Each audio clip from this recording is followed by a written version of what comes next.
Guys, ganyan ang trabaho ko. Hindi ako basurero, hindi rin ako nangangalakal. Hinihingi ko lang yun sa mga bahay-bahay.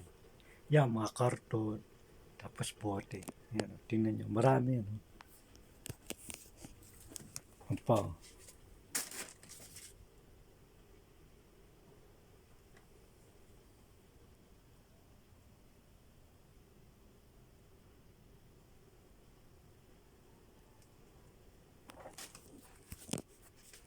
Ganyan ang trabaho ko araw-araw.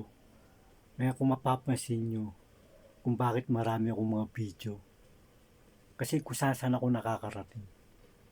Kaya napapadaan na rin ako sa mga, pag merong mga abandoned house, mga ganyan.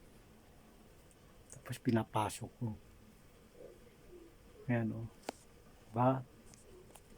Yan dito na lang. Sana nagustuhan niyo yung video ko.